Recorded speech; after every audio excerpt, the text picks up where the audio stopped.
Welcome back to the channel, folks. Today we're going to talk about animation. I'm going to teach you how to animate stuff on After Effects. Now, I know it seems complicated. Trust me, it's not. I'm going to teach you the basics so that you can use them to create pretty amazing stuff.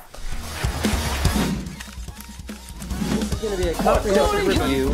My name's Danica. Shut up!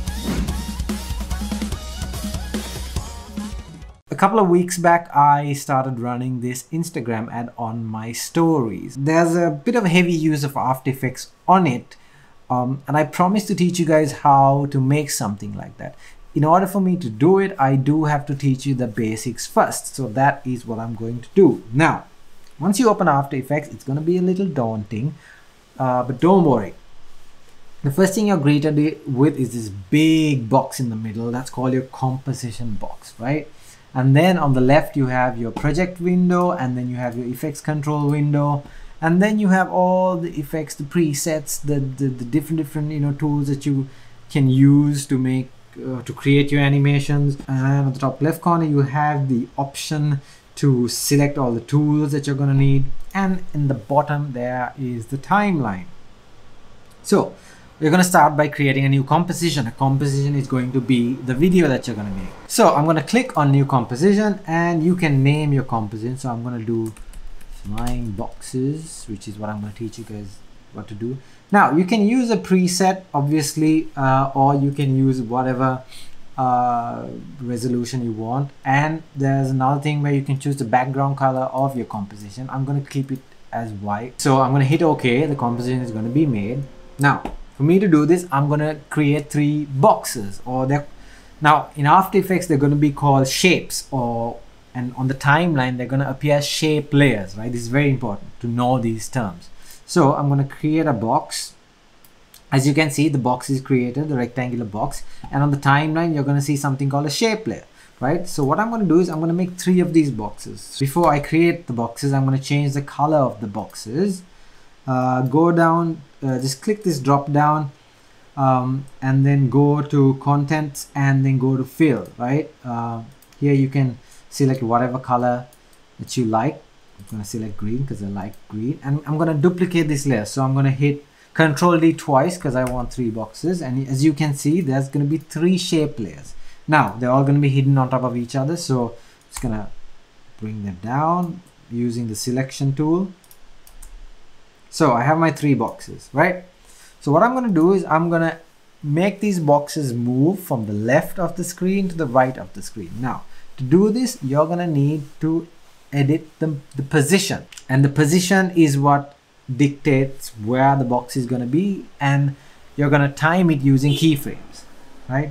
So to bring up the position control, all you have to do is select the layers and then hit P. Or you just bring down the drop, or you just click on the drop down and go to transform, and you're going to have position, right?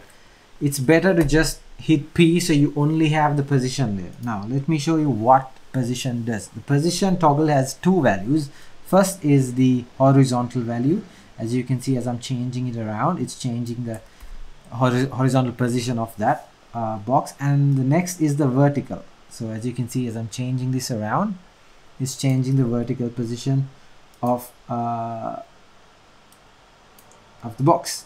I'm going to select the first layer, or the box on top, and I'm going to create a keyframe at the start of the timeline, right? To create a keyframe, all you have to do is go to the position on the timeline, keep the head wherever you want the keyframe to be, and just click on the stopwatch, and I'm going to move forward, and I'm going to bring this forward. Now there's 2 ways to do it. You can either grab the box and move it forward, or you can go and change the value of this to move it. So I'm just going to drag it and move it to the edge of the screen. So as you can see, now when I play this back, the box is just going to move from one side to the other.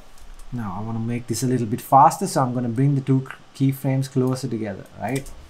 So now it's going to move faster. This seems pretty boring. In real life, objects don't move at constant speeds, right? So what we're going to do is imagine that a box this box starts slowly, speeds up, and then slows down and comes to a stop. That's how the world works. So now I'm going to do the same motion by creating a keyframe at the start, going to the head, moving the head to where I want the motion to end. I'm going to grab it and move it forward to the exact same place.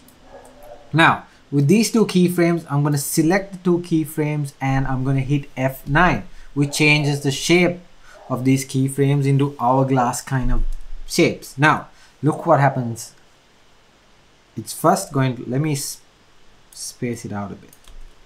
Now the box is going to start slow. At some point it's going to overtake, it's going to slow down, and it's going to stop. Did you guys see that? Look at the difference. Starts slow, picks up speed, and then slows down and comes to a halt.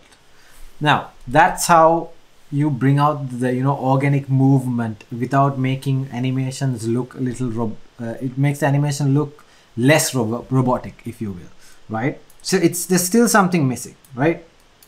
Now we have the organic movement. What we need now is something called motion blur. Motion blur is when an object is moving fast like that, your eye won't be able to catch every bit of detail, right? There's going to be a bit of a blur when something is moving. So to make this even more realistic, what you need to do is you're going to introduce that motion blur. So the way you do this in After Effects is there is this toggle here that looks like three balls, like trading balls after one another.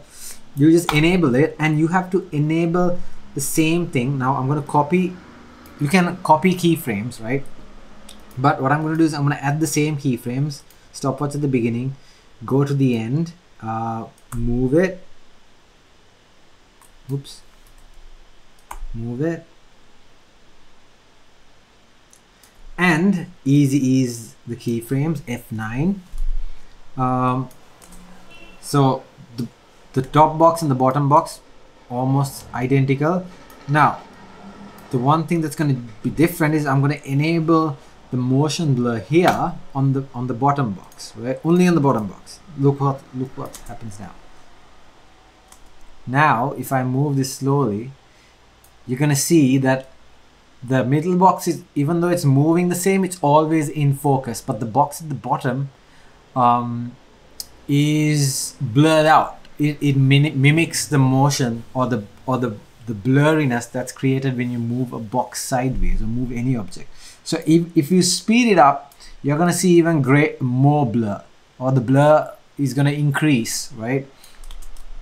So that's how you make like organic movement inside After Effects. Now if you take a look at the video that I created, if you have a small, see how the objects or the banners moving and there's motion blur. So that's how you make it a lot more organic. So that's step one.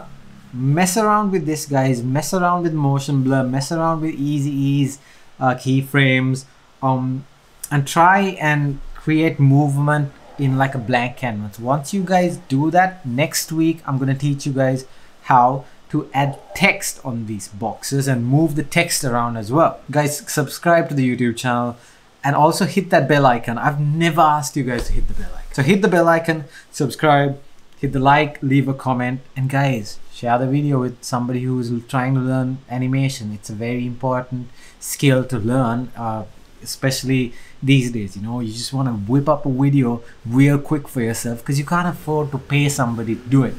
So equip yourself with the skills that you need. You can get these softwares from anywhere. It's not that difficult, and hopefully I can teach you a little bit more next week. So